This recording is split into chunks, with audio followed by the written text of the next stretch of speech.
عمر رضی الله عنه بارک راغلی دی وای هغه ورځ ملګرو ته ویلې چې ملګرو کله اسمان نه غږ وشي چې خلکو دا ټول انسانان به جنت ته ځي یو انسان به جهنم ته ځي وای عمر رضی الله عنه ویلي لخفت ان اكون انا هو وای زه خامخا یریږم چې دا یو جهنمی بسیم عمر رضی الله عنه هغه انسان دی چې په دنیا کې ول د جنت زیره راغلی دی او د دې باوجود عمر رضی الله عنه چې د اسمان نه یو کس غږ وکي چې تاسو ټول به جنت ته ځي یو انسان به جهنم ته ځي وای زه د دې نه یریږم چې دا ځنه عمر رضی الله عنه بارک راغلی چې کله هغه ابو لؤلؤ ظالم هغه د سار په منځ کې په نيزو باندې وو وای دا چې کله کور ته راوړ په دریم ورځ باندې د عمر رضی الله عنه د وفات او د شهادت ورځ و وای د عمر رضی الله عنه د اثر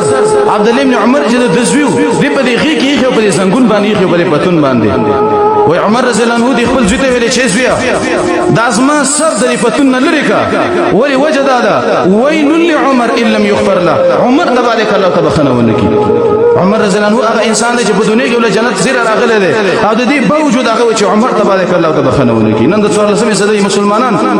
منګو تاسو سره دا سوچ او فکر نشته دی چې الله رب العالمین بس مونږ تبخنه کوي او کنه به کوي یو کسره پاسه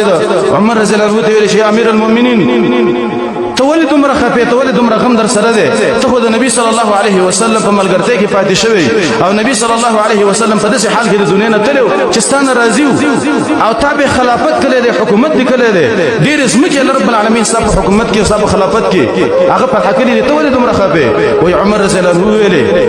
وای د نبی صلی الله علیه وسلم صحبت او ملګرتیا ده خدای الله احسان په ما باندې کړي ده خو لیکن دا روسته وای چې کوم حکومت ما کړي ده وای زه دا غواړم چې لا علی ولا لیا وای زه دا غواړم چې دا کوم حکومت ما کړي ده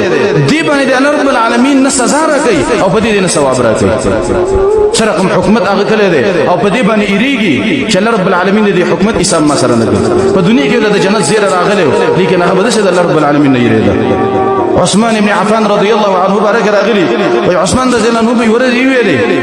وای چې الله رب العالمین ما د جنت او د جهنم په منځ کې ودرې او ولا ادري الى ايتهما اسير او ما ته پته نه لګي چې اوس الله رب العالمین ما ته وای چې جنت ته لاشه یا جهنم ته لاشه وای د دین مخ کې زدا خو خوم لا احببت ان اكون رمادا وای زدا خو خوم چې د دین مخ کې زیره شمه او الله رب العالمین ته امر ونی کې چې د سلات شه عثمان رضی الله عنه هغه انسان چې په دنیا کې د جنت زیره راغلی هغه به دومره دنه نه یریدا نن موږ تاسو کې د الله یره نشته د الله هغه خوف د جهنم یره زمونږ کې نشته عبد الله بن عمر رضی الله عنه بارک راغلی دی وای دا چې کله مونږ کې ولاړو وای دا په دې مونږ کې څه تعویذ او د څه به جوړلی ک یو ناشنا انسان لیدل وای دا ګمان به کله چې د عبد الله بن عمر یا پلان مړ دی یا مور مړ ده او یې په بچو کې یو خبر چې ګران بچی ته مړ دی چې ته ګرانی هغه مړ دی څه کب صدا جوړ وای هغه به څه ګمان کله عبد الله بن عمر به څه جوړلی طلحه رضی الله عنه او زید بن ثابت رضی الله عنهما بارک راغلی دي وای دی په کله کله بازار ته او د اینګر ورته به کتلې د لوار ورته وای عقیب په دې ور کې دا اوس په ګرموله او به په دې بری باندې خدل به په سټکی باندې والا وای دی به دی ورته کتلې او جړلې به ویل به د جهنم ور به ځان تر یاد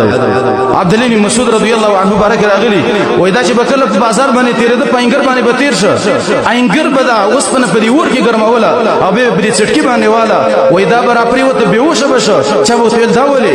او سلګي به والي وای عبد الله بن مسعود به ویلي وای اے خلکو دا د دنیا ور ده تاسو ورشي د وس پرې نبی ته ور جوړي وس په نرمي وای د جهنم په سره قموري چې زمونږ کې د نازک بدن به سوځي به بدا بیهوش او پروت وو عبد الله بن مسعود رضی الله عنه دا د نبی صلی الله علیه وسلم ملګری او د سیره ور سره حسن بصری رحمه الله بارک راغلی د ډیر جړلې چې حسن بصری رحمه الله ته ولې جړلې وإذا بدي بني جانما أخاف أن يطرحني غدا في النار ولا يبالي وإذا بدي بني إريق ما تسبب من رب العالمين جهنم ورد وارتي ولا يبالي ولا بإسباقني الله رب العالمين بتامني بيس خفكيكي نجي تد الله رب العالمين نافرماني الله رب العالمين إسباق نكي بتامني جهنم تدي واردي حسن بصري وي بدي بني إريق ما تسبب من الله جهنم تور واردي أو الله رب العالمين بإسباقني لا يسأل عما يفعل